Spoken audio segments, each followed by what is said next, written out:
Hi, this is Braden Holtby. Hey, this is Tanner the Bulldozer Bozer. Hi, this is Brian Burke from Toronto, Ontario. This is Daryl Sutter. Hello, everyone. I'm Carly Agro from Sportsnet Central. This is Jay Onright. This is Quick Dick coming to you from Tofnell, Saskatchewan. Hey, everybody. My name is Theo Fleury. This is Kelly Rudy. This is Corey Cross. This is Wade Redden. This is Jordan Tutu. My name is Jim Pattison. Hey, it's Ron McLean, Hockey Night in Canada and Rogers Hometown Hockey, and welcome to the Sean Newman Podcast. Welcome to the podcast, folks. Happy Wednesday, hump day. Great day. Hope everybody's having a great week out there. Now, before we get to today's episode, let's get to today's episode sponsors. Jim Spenner at the team over at Three Trees Tap and Kitchen. Follow them on social media to win gift cards. This week's winner was Sue Bygrove. Every week they're giving away gift cards to one of their awesome followers. It's super simple. All you got to do is, like, comment, that type of thing. And boom, you can win yourself a free meal. All right. Another thing going on at Three Trees is their growlers have arrived. So they got the new logo on them. So you can get your growlers filled with 4th Meridian or Ribstone Creek. I say those two because honestly, they're my favorites. You can also get some dark beers on tap like Guinness. And I know one of my brothers is going, yeah, all right. And there's probably a whole bunch out there. I'm not a dark beer guy. But you can get growlers filled with it, all right? And if you're looking to take the missus out, do yourself a favor. Call them and book a reservation because they always are busy. 780-874-7625.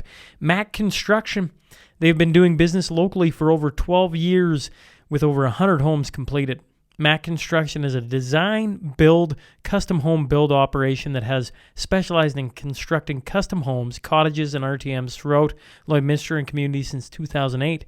In addition to custom homes building, Mac Construction does extensive renovations to residences and light commercial work. If you're looking to build your dream house, head to macconstruction.ca and look no further. HSI Group, they are the local oil field burners and combustion experts that can help make sure you have a compliance system working for you. The team also offers security, surveillance, and automation products for residential, commercial, livestock, and agricultural applications. They use technology to give you peace of mind so you can focus on the things that truly matter. That's indoor, outdoor, and doorbell video. See everything that matters. Stop in today at 3902 52nd Street or give Brody or Kim a call at 306-825-6310. T-Bar One Transport. Since 2002, for more than 19 years, the team at T-Bar has offered excellent service, putting the community first. Did you know they're located in both Lloydminster and Bonnyville now? They can cover all your heavy haul needs. In their fleet, they have tank movers, 45-ton pickers, 1-tons, flat decks, Texas bed, winch truck, highway tractors. They cover you, all right? For all your heavy haul needs, give a call to the boys at T-Bar 780-205-1709.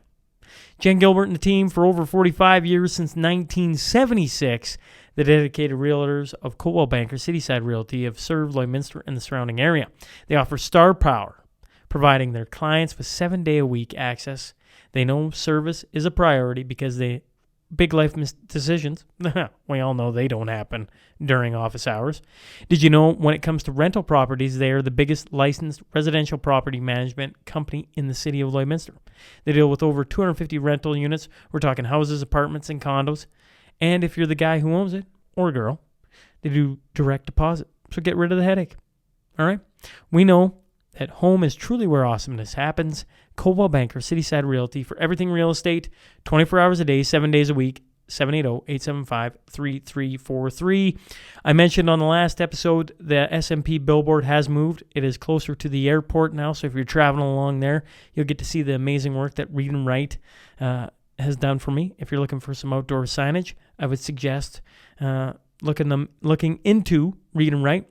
They know how to handle themselves. And I got to give a shout out to Mrs. Deanna Wandler, who always is taking care of me.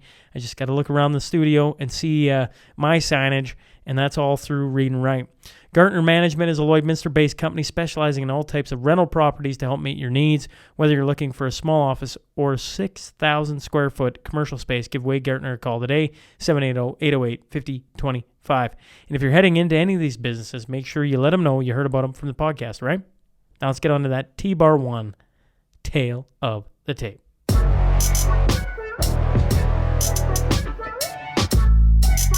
Originally from Hamiota, Manitoba, he graduated with a degree in agriculture from the University of Manitoba. He founded AdFarm, one of the largest agricultural marketing communication firms in North America. He was Mentor of the Year for the Canadian Youth Business Foundation. In 2011, he was the Agri-Marketer of the Year.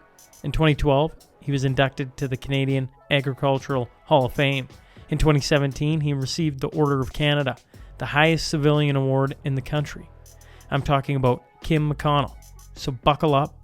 Here we go. My name's Kim McConnell, and welcome to the Sean Newman podcast.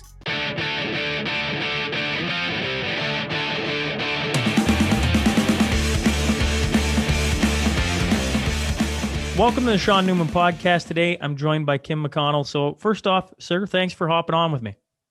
Well, feel honored to be here. Thank you. Well, it's funny. You said to me, I don't know if I have enough to talk about. I started laughing because I listened to your one interview that you've done in the podcast world that I know of, I should say. And then I started reading article after article on you, and I went, well, that's an extremely humble thing to say when you're like, I don't know if I got really anything to talk about, because your list of accolades, the things you've done in your career has been, well, nothing short of impressive. That's where I'll leave it. Well, thank you, Sean. I've been blessed. I've been fortunate, and you know, you're a hockey guy. You know, sometimes when you stand in front of the net, you get fluky goals, and I think maybe I was more in the right place at the right time than anything else. So, but yeah, it's been. I've had a wonderful journey. So yeah, it's great. You know, sticking with the hockey analogy, Kim. You say standing in front of the net, I got some fluky goals. There are no fluky goals in front of the net, because as we know in hockey, in front of the net is probably the toughest place to go, because that's where you're gonna get. Well, I'm a defenseman. Kim comes and stands in front of the net. I'm gonna give him the business. And I know hockey's changed a little bit over the years, but in front of the net is a tough place to stand. And so, although that's where you score the goals, it's also where you take the most whacks and have the big defenseman stand in front of you and chopping you and everything else. So I appreciate the humble of like, I just stood in front of the net, put it in. But any hockey player knows you stand in front of the net, you're going to come out black and blue. Oh yeah, well, that's true. But if you want to be in the game, you gotta be in the game. And I guess that's what I'm trying to say. And you need to position yourself in such a way so that you can make a difference, or whatever that may be, and sort of thing. And in the game of hockey, it's about scoring goals. It certainly is. In the community, it's about being there and being available. And in the business world, it's about having the right products and the right company and the right people around you in order to succeed in that regard. But it's all, you got to be in the right place.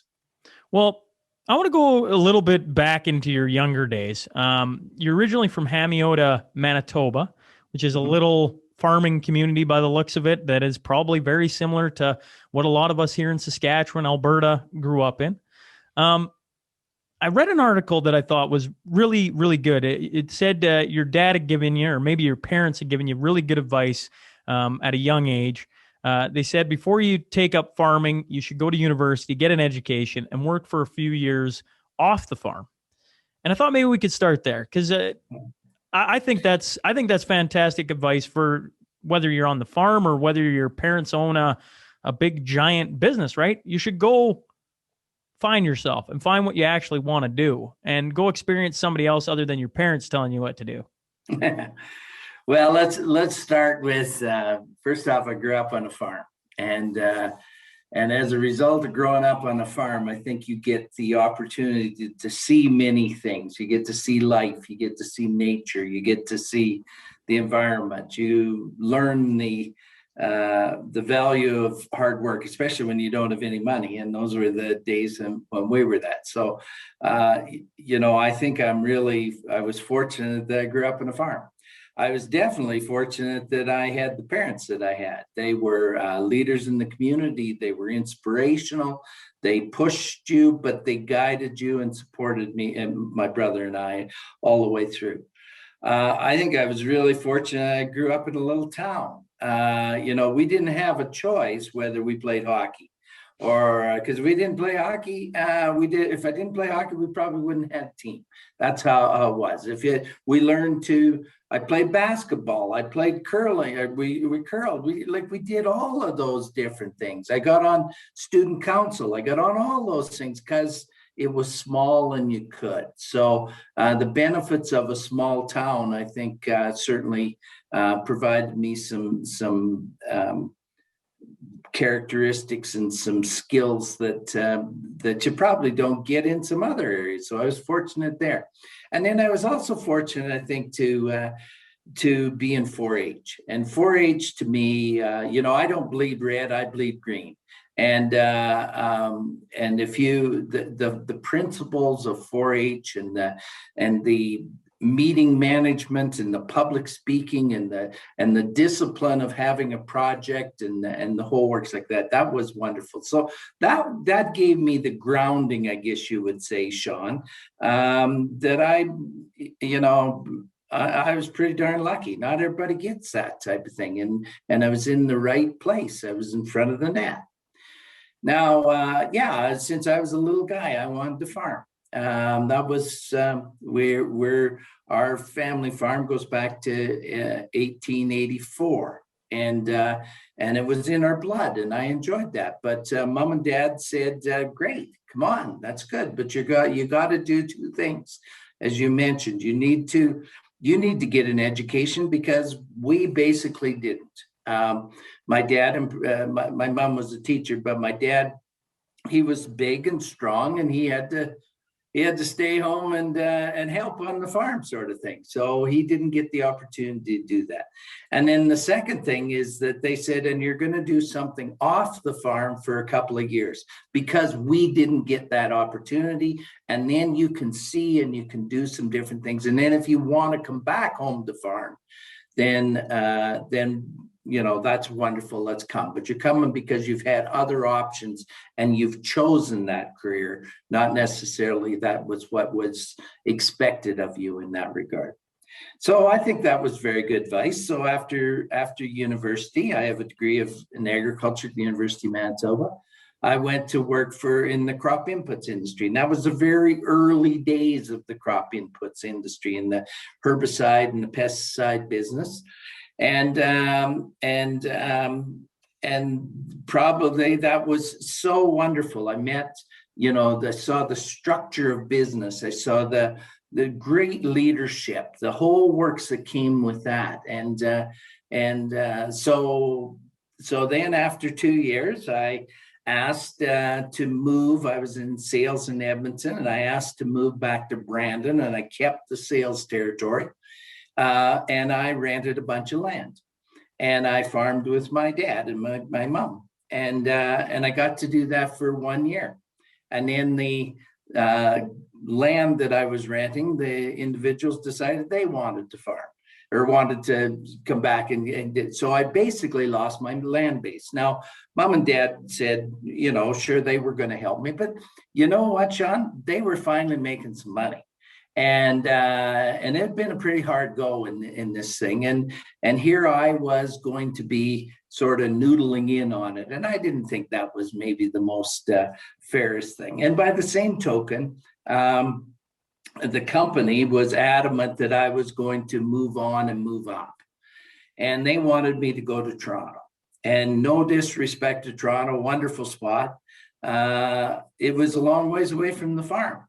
And that was before cheap flights and WestJet and the whole works. And I couldn't get back for seeding and spraying and doing that. So I said, well, I can't go there. But I chose to go. I did agree to go to Calgary. And because at least I could drive home. That was only 10 and a half, 11-hour drive. I could get back and do some things in that regard and do some things. So I went to Calgary, and I was in charge of the advertising and promotion. And I knew nothing about that, like absolutely nothing. And but we had a very good agency based in the U.S. and we started doing some things. And pretty soon I said, I think I can do that. And, I think many of the things that could be done here, I think I could maybe do some of that stuff. And so that by this time, the company wanted me to go to Indianapolis, and there wasn't a hope in hell I was going to do that. And so by this time I was married. I have a wonderful wife, and she was a pharmacist, and she said, "Okay, McConnell, it's you got 1 year. You got 1 year here. I can pay the mortgage, and we won't starve to death for 1 year. But at the end of that year, we have to decide, are we going to continue this little business that we would maybe start up, or are we going to go back home and farm, or are we going to get a job, or like, what are we going to do? You got 1 year, McConnell." Now, before so for that 1 year, you got 1 year, McConnell. You're married. Do you have any kids? No kids. And how old are you? I am 40. No, I am 25 years old. Okay. I want to paint the picture for the listener, because that's even back then, even now, to have a year sounds like a long time, but to make something go, you're pushing hard, and you got a little bit of pressure there. Yeah, and let's maybe put another thing is, everybody I knew, Sean, everybody either worked for somebody else, or they were back home as part of their family business. Everybody. I knew nobody who was out on their own. Okay, so that was a little intimidating. So that's where secondly, what I was about to do, nobody had really done in the agricultural business before. And so I had no clients, and nobody knew me. So this was, and I had $5,000. That was it, $5,000. That's how we started. So of course, no bank was going to bet on somebody like this. And our house was in negative. By this time the NEP had come in, and we had negative net worth, really. That's how we started. We only had one place to go, and it was up. What are we talking? 19? You were born in 56, so 84. Yeah. And the 80s weren't exactly the greatest time, was it? No, it was. By the same token, it was. You could look at. You got to look at where it was, right? And the 80s weren't the greatest in a lot of areas, but people were interested in new ideas and some new things, and that gave me the opportunity to be able to pitch yourself, or you pitch your ideas and that, and they were maybe more interested than if everything was going good, then you continue to do what you're already doing, right? So this allowed an opportunity to get started, I think. Yeah. So so go back just to sort of summarize that, Sean. I would say that the second best thing I ever did, well, at least at that time, was to be with this large Elanco was the name of the company. The best thing I ever did was to leave and start on my own. So they gave me I learned so much from there that helped me. Right? That helped you transition into being on your own. Well, about budgets, like about business, I should say, like the business, the structure, how you do things, how you go about doing. A couple of young guys came to me a couple of years ago and they saw a real opportunity in law. They were just in their final years of law, and they were going to set up their own agricultural law firm. And then they said, "Kim, what advice would you have?" And I said, I think I would go and work for one of the big guys. I would go and do that for a couple of years and see what they're doing. How do they get structured? How is that all set up? And then when you come and set up on your own, you'll know some things that worked really well there, but you'll also know some things, by God, we are not going to do that. So then you can have some learnings. But if you just go on your own, then you're you're plowing your own ground here right off the bat. And I think it's an easy and a good place to learn from others.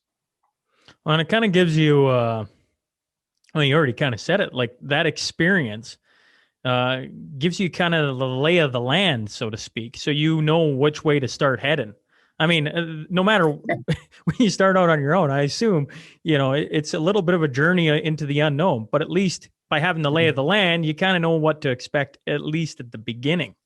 Yeah. When in the first year, when you're on your own, right? You made the decision. Your wife says, all right, McConnell, you got a year. Okay, here we go. But nobody knows you. Nobody's done this before. It's not like you got this huge budget of like, I can just throw money everywhere. What was your plan of attack? You must have had like, okay, these are going to be my first couple of steps here, and let's see if I can get a few wins. Well, first off, you needed to attach yourself or be able to align with somebody who saw value in what you were going to offer, right? That's, just got, if they're going to pay you, you got to be able to provide something that would be of value. So the approach that I took, Sean, was that I started reading the newspaper, in particular my focus is agriculture, right? So the Western Producer and the Manitoba Cooperator, et cetera, like that. And I'd read, and this was the beginning when there was a whole bunch of new innovations starting to come up. Like the chemical industry was really just getting started. The amount of fertilizer, the new equipment, so all of these things were just sort of coming out and really starting to get traction. So I would read the newspaper, and I would see somebody that had a new product or they something that I thought was an opportunity for that company, or there was a challenge that they were facing and they weren't necessarily they were hitting. So I would then phone. I would learn about this company or a little bit, and I would phone up the highest person I thought I could reach in that organization. And my pitch was really simple. It was this. This is exactly what I said. I said, my name's Kim McConnell. You don't know me. I have an idea for you. I'm wondering if I could take 10 minutes of your time and buy you a cup of tea. Now, let's pause here. That was my pitch. I have an idea. Well, what I learned is that there's a lot of people that are interested in what the hell is his idea for.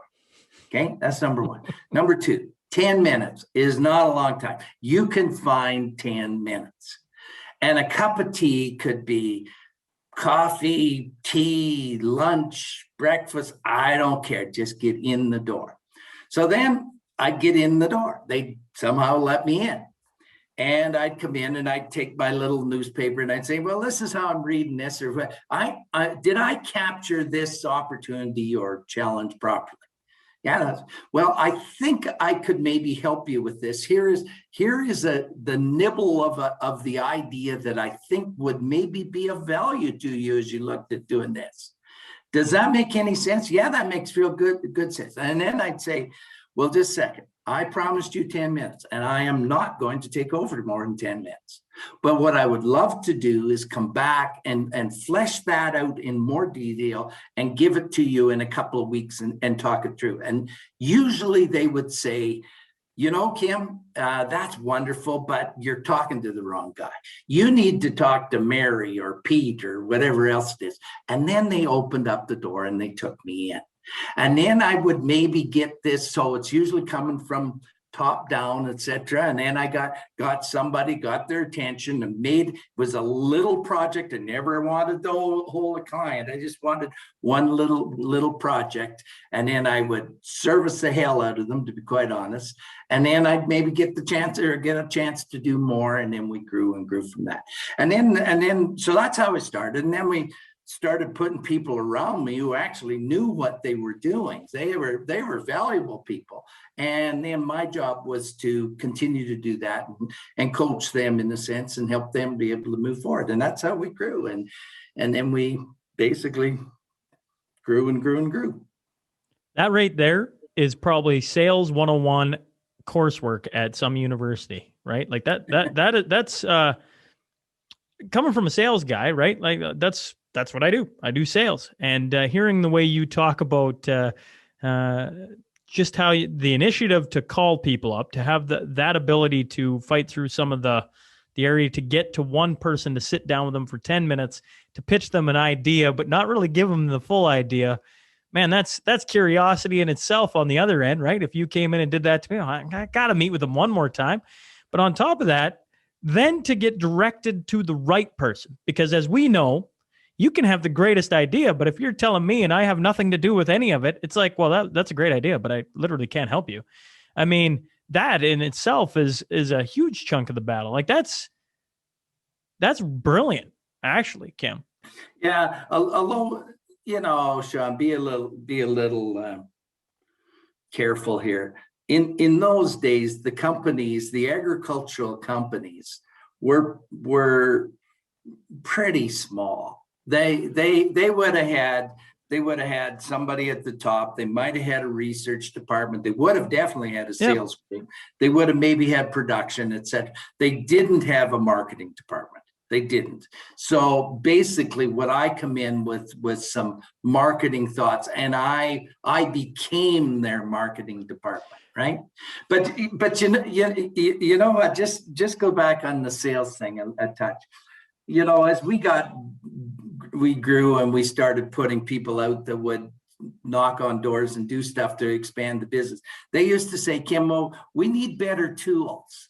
We need videos or brochures or whatever else it is. And I resisted that as much as I could. And my reason for that is that when you're doing that, then you're going to walk in and you're going to say, hey, I want to tell you about what I'm doing. Quite honest, they don't give a rat's ass about what you're doing. What they want you to do is to solve their problems and their opportunities. So by going in with a blank piece of paper or going in with the newspaper clip or whatever else it was, I was focused on talking to them, talking to you, learning about what it is. And then I could respond and come back and show them the solution and then back that up with what I had done in the past that reinforced that I could do it for you and make that happen. That's what it is. So we had a little struggle there a little bit at times. Yeah, but you said right there, what I equate sales to is two words you said, which is problem solvers. You're just there to solve their problems. Everybody wants their problems to go away. Yeah. And so if you can do that, you become extremely valuable immediately, because who doesn't want their problem solved? Everybody on this planet wants their problem solved. Or they have their egos in such a way that they want to be able to go to the next level. And that's the other thing. So it's one of two things. Do you have a problem, or do you have a major opportunity that we could do that? And in both cases, I need to know the nugget of that so that I could help them put the tools in place, be able to put the strategies in place to be able to do that. Now, did you teach yourself that, Kim, or did you learn that at the big companies? Oh, I probably taught myself that mainly from learning and gut feel. But I learned how to make a good presentation. Don't get me wrong on that. I learned that from 4-H and from the company that I was doing. We were good at we learned that real well. Yeah. So it was a little bit of both, all of those. Yeah, it's. I just enjoy it, like when you talk about it. I know you what I understand about you, Kim, or at least from listening, is you don't love talking about. You're like, be careful on how we say things, and I'm not that good, and you're just a. But what is really impressive for me is like to go out on your own, and then to just kind of like develop that way of like, no, I'm here to solve your problem or create the opportunity for you. But you have to that takes forethought, and that really takes taking a step back to look at, okay, this is going to take, 3 or 4 meetings to get to where I need to be. But in 3 or 4 meetings, I'm going to be 1,000 miles ahead of where I'd be if I just walked in and said, here's your problem and this is how we're going to fix it. By getting them to enlist in the problem solving with you and tell them and then reaffirm it and then sell you to the next person. Geez, I think that's brilliant. I think a lot of salespeople would love to hear that. Well, it worked pretty good for me. Got us a base, and then once you got a base, and then others would hear about what you were doing or whatever, and clients would somewhat promote you. That's how we started going into other geographies over the years, is that clients took us there, sort of thing. So yeah, it's a team effort, Sean, and surround yourself with the people that were good. Like I used to say, I'm the most unqualified person in the agency. Like all the others were writers or designers or artists and accountants or whatever. Like I'm just a farm kid, right? That with a degree in agriculture. But so you needed to surround yourself with these others and allow them to challenge them. I would challenge them. There's no doubt about that.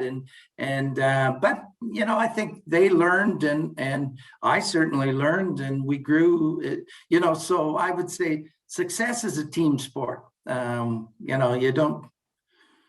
This isn't a golf course. This is where you're only out there by yourself, and even that's pretty much a team thing these days. But no, the success is a team sport. Success is I like how you put that. I look at you, I guess, and I hear, and maybe I'm just judging from what I hear, obviously, that like you surrounded yourself with very good people, but you had the level head to be in the middle of that very good people. And probably I don't need to be the smartest person in the room, which is a very good quality. You can listen to everybody, but at the same time, you can push them to do the best. And that's it's a nice little balance there. Yeah, and you don't always get it right either, and be humble enough to recognize that you screwed up and let's get it back and go after it again. So, yeah. Well, but by not getting it right, you learn, we can't go that way, right? Like, I'd rather get it, you want to get it right, but if you get it wrong and in the first 2 feet down that road, you go, okay, guys, we're not going to go down there. Now you've just eliminated a path. Once you eliminate a path, at least you don't have to worry about it anymore. It's never a question of maybe we should have went down that path. So that, in that regard, though, how do you learn lessons without losing money, right? That's losing time and money. So to me, there's a couple of things that I learned there, Sean. As I mentioned at the beginning, I didn't know anything about what I was doing, right? Really, I was starting this out. So I went to 2 individuals that I had a lot of respect for, and said, hey, I'll make you a deal. I'll provide you marketing and communication support if you'll provide me business support. And one of them in particular is just phenomenal. And he's not a well-educated man, but a very successful entrepreneurial business guy. So we would meet a couple of times a year, and we'd have breakfast, and I'd go through my whole things and the whole works like that. And he would ask me questions. And so for example, I remember him saying one day, so what's your relationship with your bank, Kim? Oh, I'd say it's pretty good. And how well do you get along with your banker? Well, pretty good, I think. And how about your banker's boss? And I went, well, I've never met with my banker's boss. Well, Kim, bankers change too often. You need to get up and learn as far up the bank organization as you possibly can. When's the best time to meet with them, Kim? When times are good, not when you need the money. So where the hell do you learn stuff like that, Sean? You learn that by experience. They don't teach that, at least when I was going to school, they didn't teach that in entrepreneurial businesses and stuff like that. So for 10 years, this individual provided nothing but support and guidance and that kind of mentoring advice. And I gave him nothing in return. I got to admit, but then it turned around a number of years later. After that, he was starting to have a few issues that I was able to help him out. Probably the last while I've done more to help him than he's done to help me. But that was. So that's where I started out on mentorship. So I'm big on mentor. And then if I'm also big, I don't know whether you want to stop there, but I'm also big on a board of directors. Now let's pause here. It's 1989. I think it is. Yeah. 88, 89. And we were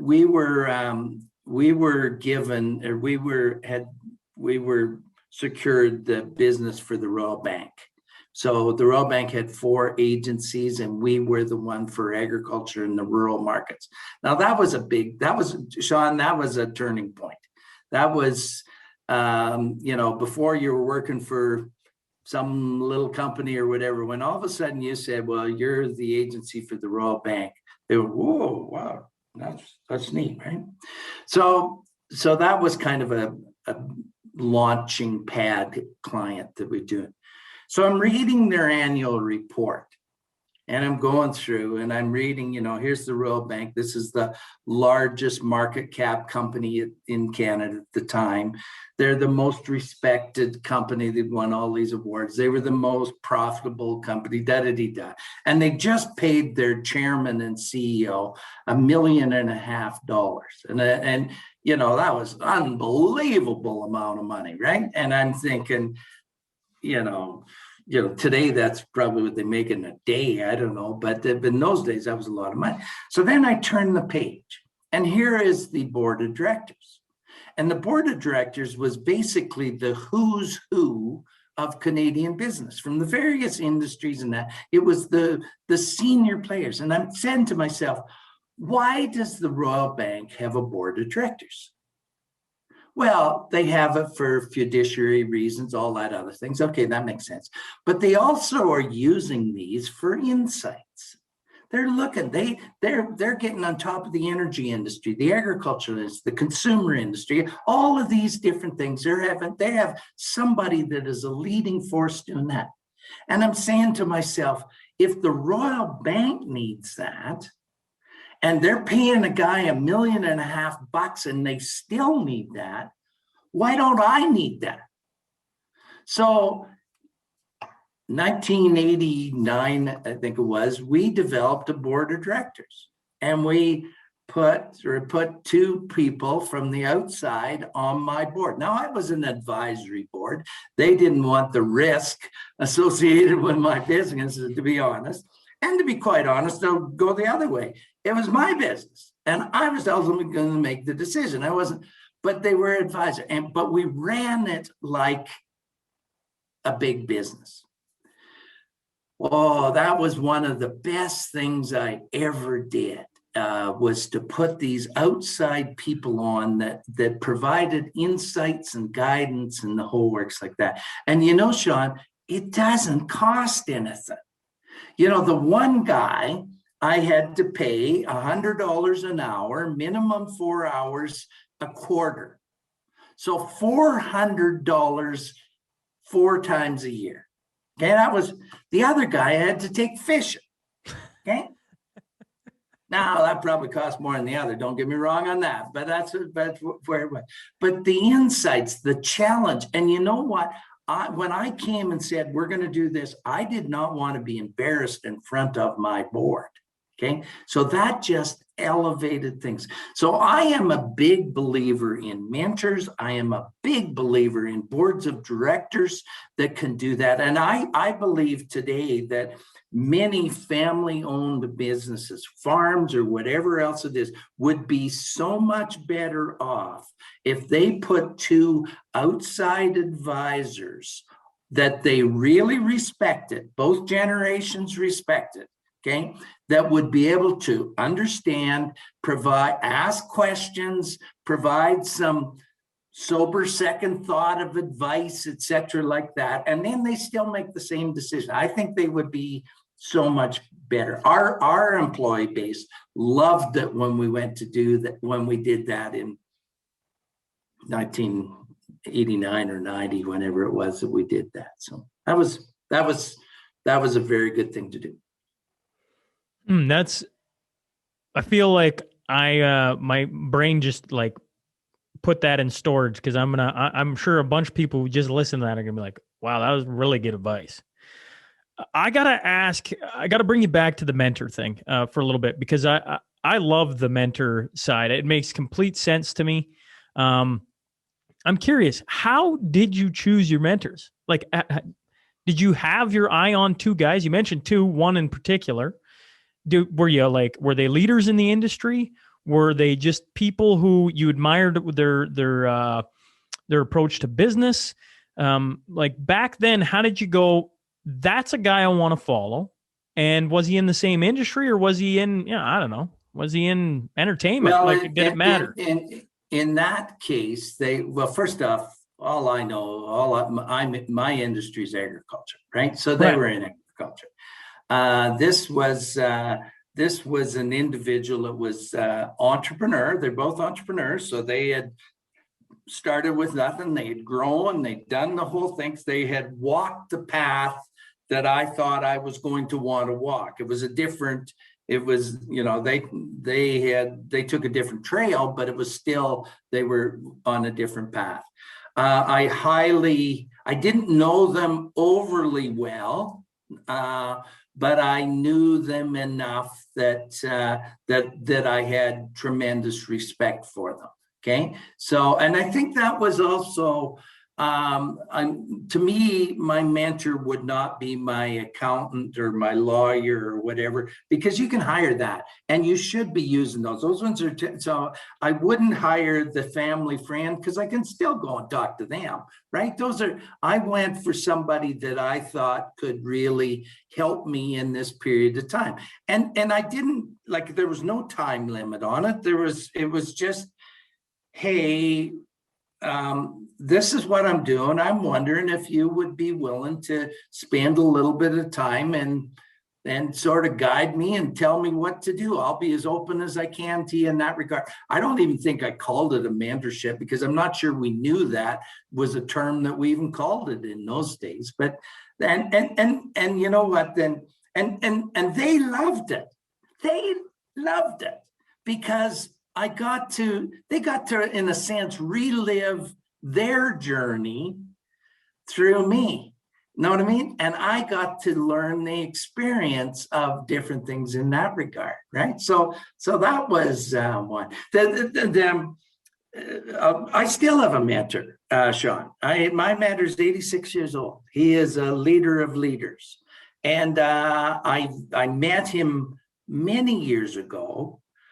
Well, if you want a long story, I'll tell you the long story, because it was kind of neat. But it was a period of time when corporate social responsibility was kind of thing. Like, what are you doing to give back to your community?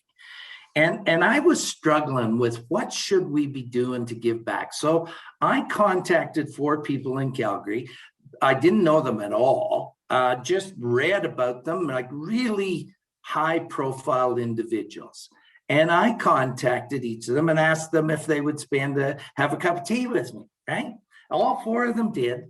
They were phenomenal on different things, on how do you give back, what areas, different things that you would learn from that. But one of the guys, this chap, said to me, where's your heart? And I said, well, I think it's in the country.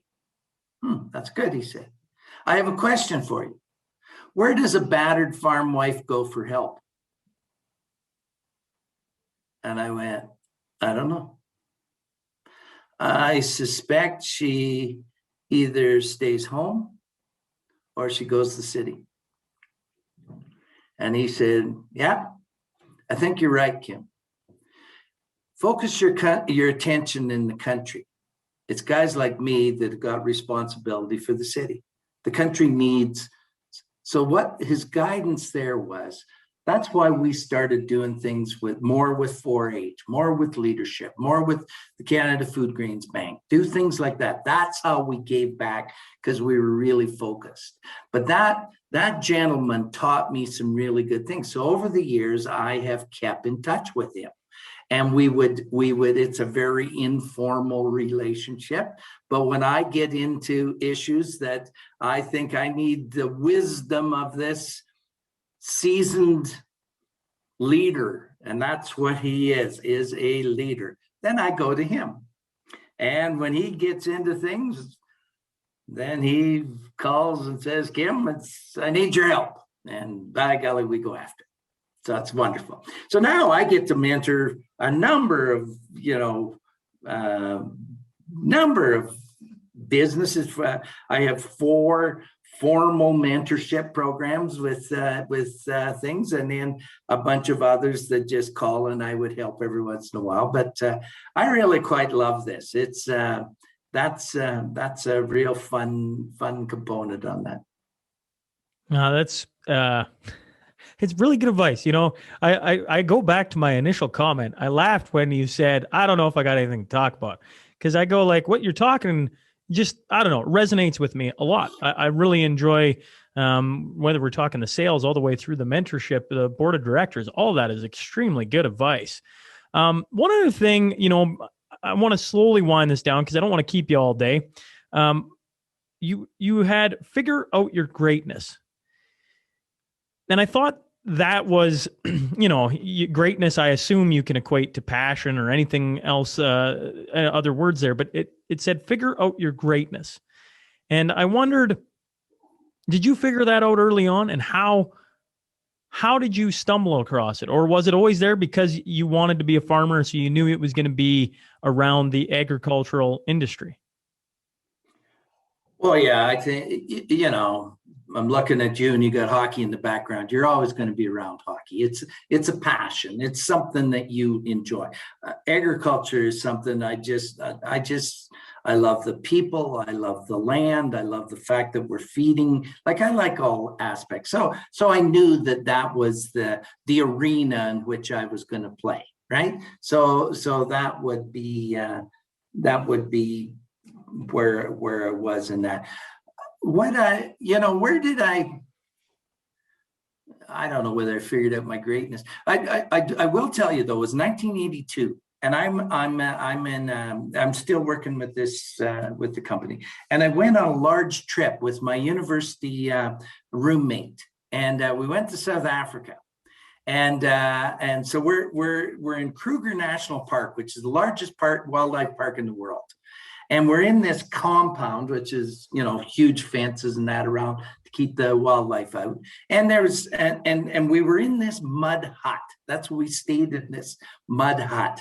But there was lots of families, and they were camping and that. And there was a big bonfire. And so we go over there, and when I get talking to this guy, and I said to him, "So what do you do?" And he said, "Well, I'm a farmer. And I'm an engineer at the local gold mine, and I own the Mercedes-Benz dealership." And I went, "Wow, how do you get all the work done?" And he looked at me and he said, "Oh, I don't do the work." He said, "I hire people to do the work. I'm paid to think." This very Afrikaans way. So I go back to my hut that night and looking up at the thatch roof, and I can't think. And I'm thinking, what the heck do I do? What am I good at? And I realized then that while I loved my job, what I was really probably the best at was being a catalyst to getting things started and getting things going.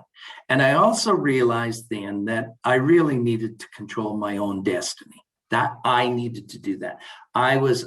So I better be on my own. So that was the beginning, Sean, took me 2 years to figure out what was that I was going to do. But that was when it took me 2 years before we started into set up the business. But that would have been the start of what it was. And I think it was that South Afrikaans aggressive man that sort of made me think about what I did. And that's really what I am, is I am a catalyst to I see, go back to our hockey analogy. I could put the puck in the net because I got in the right area, but I was a catalyst to be able to start some things and then get them going. And it's been 14 years since I ran the company.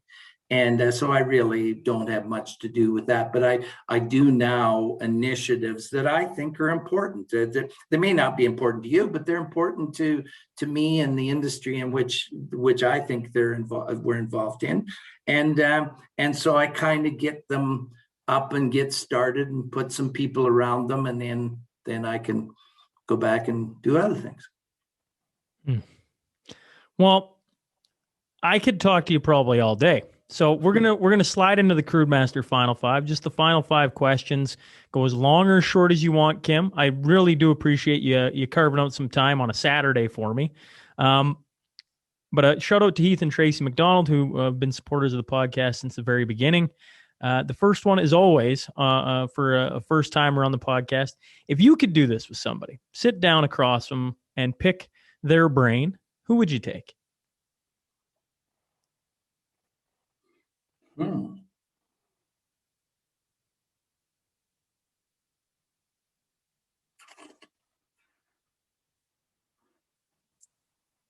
Today being, I think I would choose Mark Carney.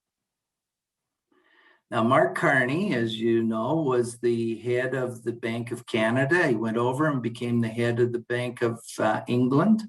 He's now back in Canada. He's all over finance. He's all over the environment and on climate change, and he is connected from the Pope to the President of the United States. And he has some very different approaches on where he thinks the nation should go. And I'm not sure I agree with him, and I'm not sure I understand that. But I think he's thought about these kinds of issues that are big issues that are that I think would make for an extremely interesting discussion. A challenging discussion. Very much so. Very much so. Well, then I got to go to, it was going to be question 5. I was going to leave with this, but this one follows it up quite nicely. Vance Crowe, the man who put me in touch with you, said in his email, you have the ability to get uncommon groups of people to come together to work for things larger than themselves. And I was curious, how do you facilitate that? How do you make uncommon people that don't have the same goal come together?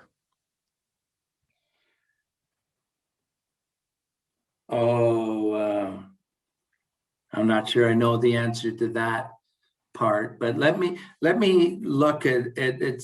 Take that somewhat on a different strain, Sean. Sure. Let's look at a challenge that might need to be attacked, that probably lots of people have maybe would consider, but where there's no path forward. Okay, so let's maybe look at it that way. Sure. Example, I am a believer today that the consumer wants to know more about agriculture and food than ever before. And that there is so many others that are anti many of the things that we're doing.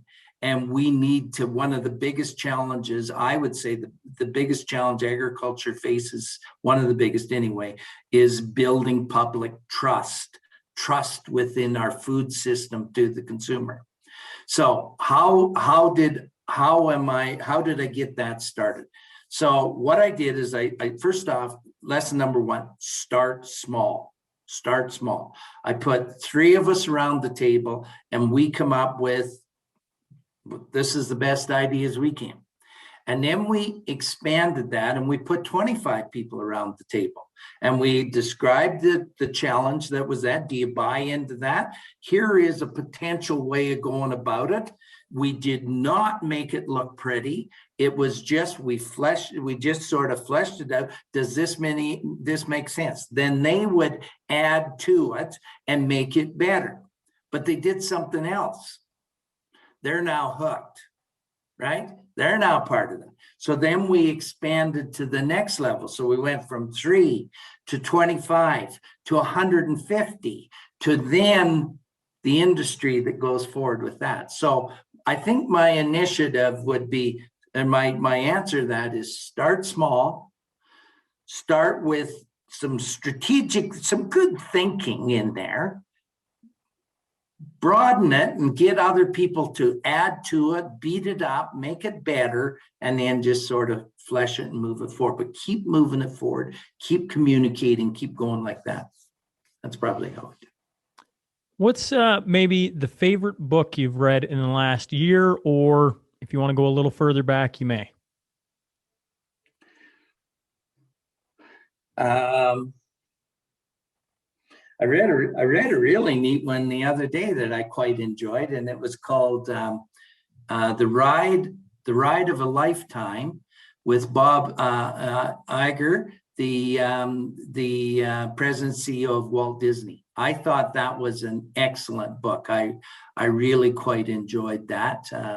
Another one that if you're in the customer service business at all, I think you should read Excellence, which was that's what's called as Excellence.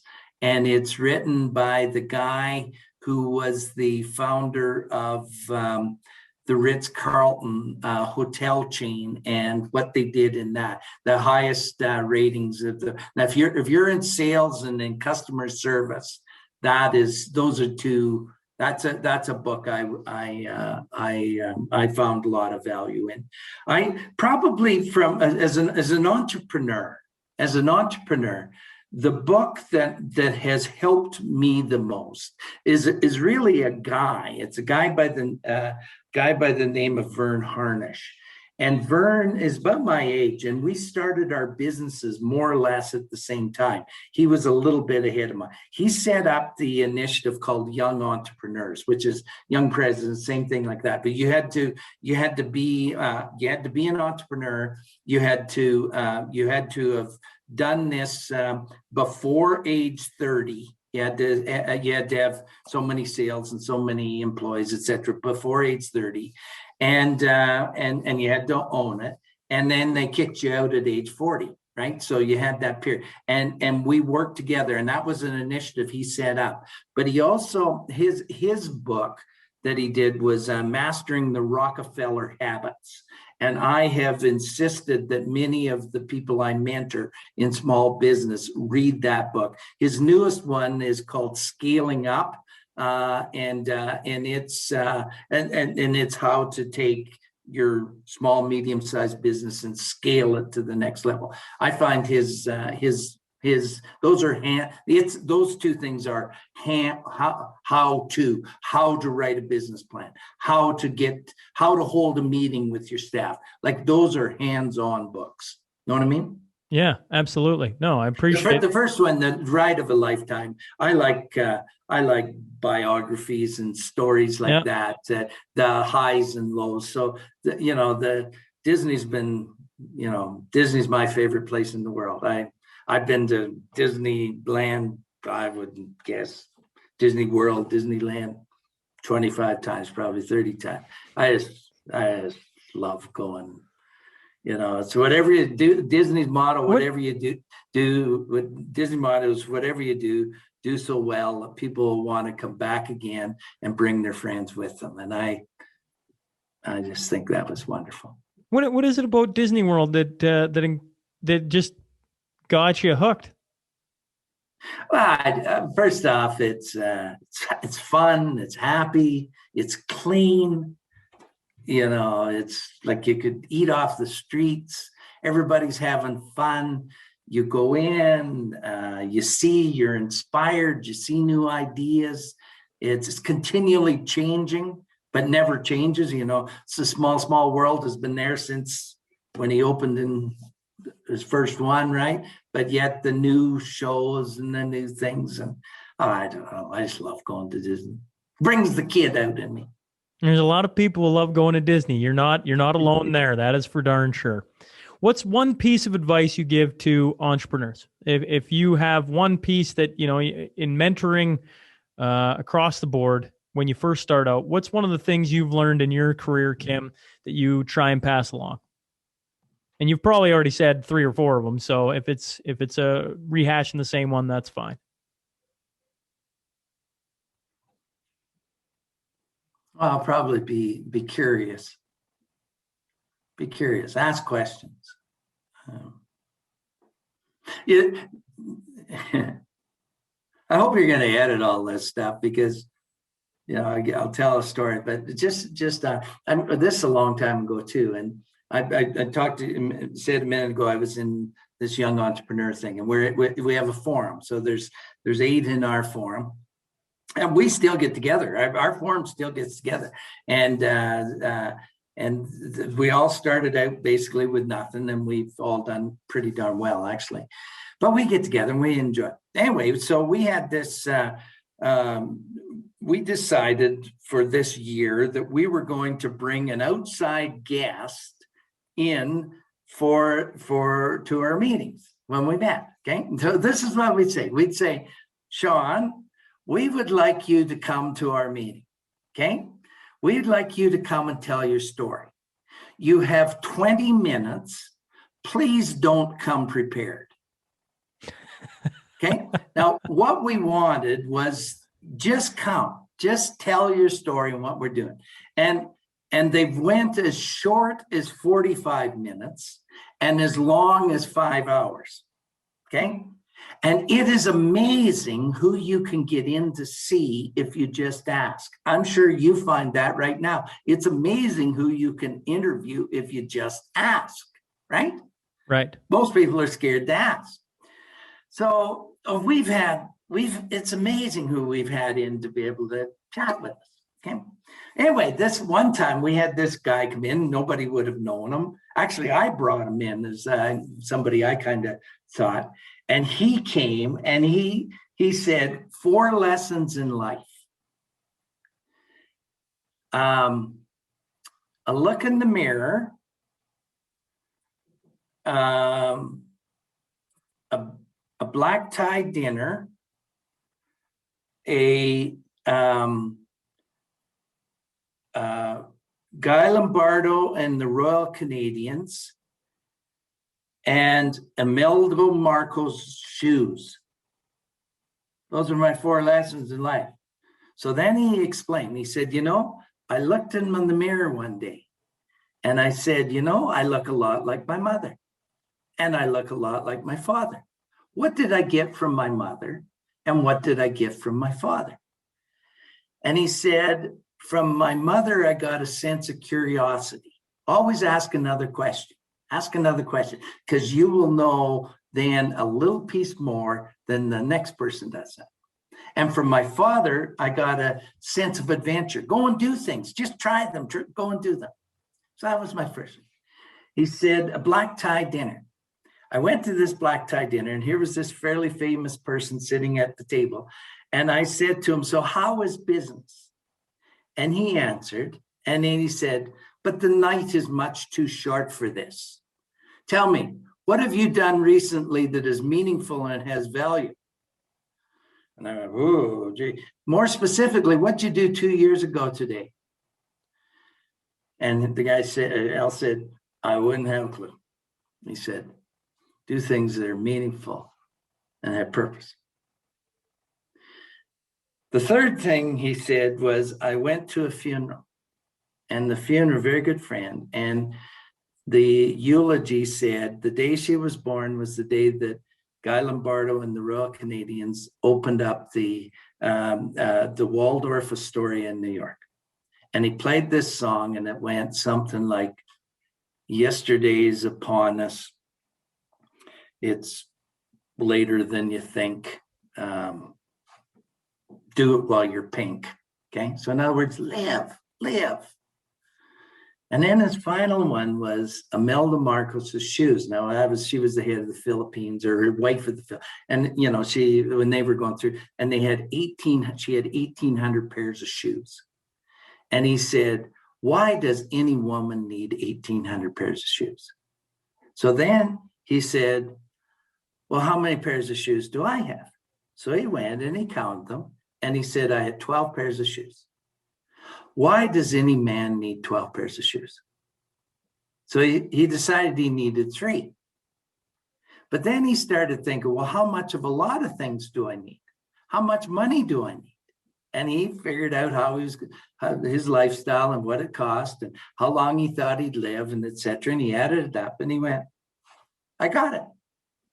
Why am I doing this? What am I doing for it?" So then he left us, Sean, and he gave us each a rose. And the question he asked was, how much is enough?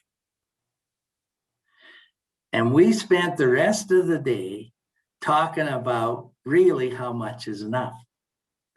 And I'm reminded of that story. So when I turned 50 and decided that I was going to step down, that story resonated because I was in a very comfortable spot. I was a rich man, not a wealthy man, a rich man. I had good health, good energy, great family, great connections, great enough money that I'm going to be able to live. Like that wasn't really an issue. And I said, so how much is enough? I've got it. So why do I need to carry on and doing that? So that's when on my 50th birthday, the day after, I went into our board of directors and I said, you got 9 months, because in 9 months I'm gone. So you better have somebody taking over. So to me, that was a long story to a short question. And I'd start with curiosity and asking questions and thinking. That's a hell of a story, Kip. That's really good. That's obviously very inspiring to yourself, and having a group that does that is fantastic. That's the YOR forum.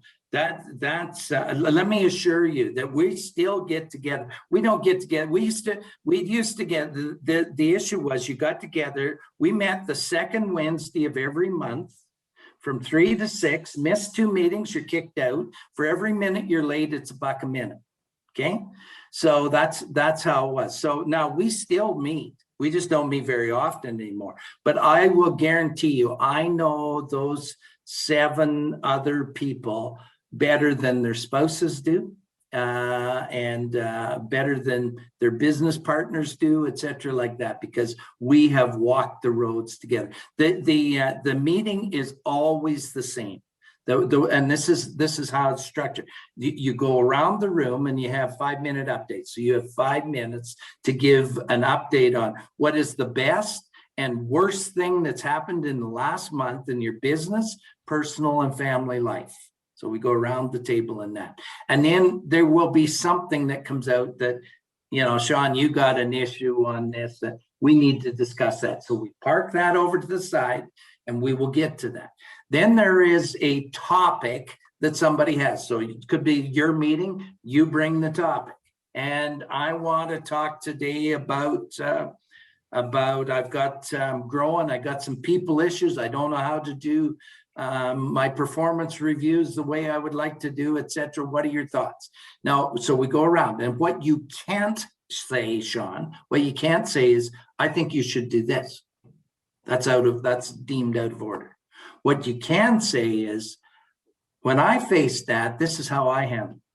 Or I know this guy, Pete, and Pete had a similar type thing. I think this is how Pete handled it. I need to take you, Sean, to meet with Pete. That's how we handle it. And then we would go back and we would address that, whatever topic issue that we had. And we met every month for 30 years, I guess we had. Well, we don't do it every month now. We do. 3-4 times a year sort of thing. So it's fun now. It's fun because we're all old. It's funny. I'm not a part of I'm a part of a book club. So every month we get together and it's 5 of us and we challenge each other to be. Well, it started Kim to be better husbands and better fathers. That was the kind of mantra at the beginning, and that's where the podcast spawns out of. That's what this came about, and the other 4 individuals in it have all had. We were talking about this like a month ago. How much progress we've all had in our lives just by being a part of a group that pushes you to have a safe place to say what you want to say and talk about your struggles and everything else, but then to give positive ways to continue to push up what you're passionate about. That's what you're talking about. Totally agree. So, and in our group, we were all about the same age. We all had our own business. But none of them were competitive businesses. So I was the only one in agriculture and communications. There was a guy in IT. There was a couple of classic entrepreneurs. I'll tell you just what it is. A guy in the oil patch. The best of them, the best entrepreneur by far was a lady who started with $200. She's it's like what a story that one is. Well, your final one then is if you could go back in history and sit in on one conversation between a group of people, a president and somebody else, it don't matter. What conversation would you want to go back and hear? That I was involved in or that anybody would have been involved in? That anyone. It could be one of yours. It could be anyone. Well, I think the one I would love to have sat on the sidelines and watched would have probably been when Churchill and Roosevelt and them sat and more or less divided up the world right after Second World War. Like those were leaders and visionaries, and I think I would have. Wow, they were tackling big futuristic issues in that regard, and really meaningful stuff in that regard. As far as the meeting that I would like to relive, well, there's lots I'd like to have redone. Okay, made the mistakes on.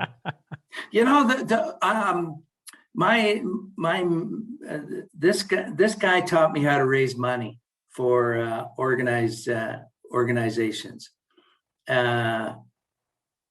I really took great notes on that. We raised, with his guidance, raised $765,000 for 4-H from CN Rail, who had never had an involvement with 4-H, but he taught me how to go about how to raise money. That was I often refer because that's the kind of thing that I get asked these days quite a bit, where they're good causes, but we just don't have the funding in order to do that. So how do you go about raising money? So I reflect on that one quite often.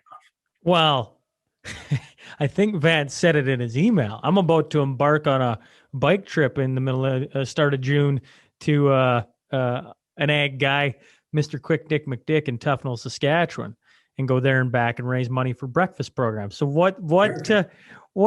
Oh, that's funny you bring that up. What suggestions do you have for raising money, Kim? And it doesn't have to be a long thing. It can just be short or whatever you'd like. Well, Jim taught me 3 lessons on how to raise money from a thing. So first off, I came to this by saying, if you want to raise significant money for a cause, there's one of 2 tracks to take. Okay. The first track is the if your mom had just died of cancer and you have a lot of money, etc., and I approach you on doing something for cancer, I'm probably got a soft spot. Okay, there is a need, then you're going. So I need to align with that. So that's one way. The second way is that who has a major need? Okay, so if you look back, where did the public relations movement start? It started with Rockefeller and Carnegie. These were grumpy old men that basically everybody hated, and they were in trouble and they needed to gain the public's respect. So Carnegie started giving money to libraries and Rockefeller Foundation to give money away. They had a problem, right? That they needed, and they saw doing some of this other was an avenue to fix their problem and help libraries or wherever else it was, right? So I'm looking and saying, who are the real opportunities that I might be able to get some? And in 4-H, that was what it was after. They'd already tapped and got most of the agricultural people. So I was saying, who has a problem? And I said, well, the railroads have a problem. They were not, they had. So I went to my friend, Jim Gray, who was director of emeritus for CN Rail. Now, what's that mean? Well, that means when you're so well respected and you age out and they still want you on the board, they give you a special title, right? So I went to him and I said, hey, this is what I want to do. And I think CN should be involved. And he bought in and said, yeah, that makes sense. So then so that's a long story set up to the story, to the question. The question is, he said, the first question he said, so has 4-H contacted CN Rail? Because if they have, I won't be involved. And I said, well, why? And he said, well, they would have dealt at this level, the middle management. I'm going right to the top. And he said, I will probably cause more problem if they come down than 4-H has. Lesson number one, Kim, always start at the top. Good lesson. Question number two, how much money do you need? Well, I'd kind of like $150,000. Oh, we will ask for $1 million, he said. He said, we got to grab their attention. You always ask high, Kim. You can always come down. It's hard to go up. Always ask high. Now, you better have a good plan. You better be able to deliver some value here, but always ask high. Point number three, who is the board champion? And I said, well, what does that mean? And he said, well, listen, they're going to give you $1 million. Let's pretend. They do not want a seat on the board, but they want to know that somebody's going to look after them. I said, well, I'm the board champion then. Okay, well, let's get after it. So we put together, the 4-H and us, put together a really good program, really good need. Went to Jim, got him on. He wrote a two-page letter to the top guys at CN, requesting $1 million and a meeting. Without a meeting, we got $765,000. And he said, that's not good enough. I asked for $1 million, but I also asked for a meeting. Now we'll take the money, but we still need to have a meeting. You need to understand what Kim was going to talk to you about on building a relationship with the agricultural community. So those are my three lessons. Start at the top, ask for a big amount because you can always come down. And what's the value and who's going to look after those major contributors? I tell you what, this has been just a lot of fun. This is a great way to spend a Saturday in my shoes. I still laugh. I'll say it a third time. I can't believe you wrote in an email to me, I don't really have much to talk about, because this has been extremely enjoyable. I told Vance after I listened to your first interview that I'd heard, I'm like, man, you just had like very good advice that I could just extract and pull right over to my life immediately. And that doesn't happen all the time. And I'm going to have to re-listen to this just so I can write down some of the things you've just said, because this has been a really fun hour, Kim. Well, you make me blush on that, but I think I was a little long-winded. I disagree. As Mark Twain used to say, I apologize for writing a long letter, but I didn't have time to write a short one. So I do hope you go back and edit it quite thoroughly. You mixed a great story with some very good advice, and that is a talent in itself. I didn't tell you this at the start. I'll tell you it at the end. I don't edit. Like, people are going to get to hear the hour, and my audience wants to hear the hour. They don't want to hear me edit. They want to hear you talk. That's why they tune in. And if they don't want to tune in, they won't. And that's fine. I've thoroughly enjoyed this hour. And I appreciate you giving me an hour of your time and appeasing my curiosity on some of the questions I've asked. Well, I think you're being a little kind. So all the best and keep in touch. Thanks, Kim. Hey, folks. Thanks for joining us today. If you just stumbled on the show, please click subscribe. Then scroll to the bottom and rate and leave a review. I promise it helps. Remember, every Monday and Wednesday, we will have a new guest sitting down to share their story. The Sean Newman Podcast is available for free on Apple, Spotify, YouTube, and wherever else you get your podcast fix. Until next time.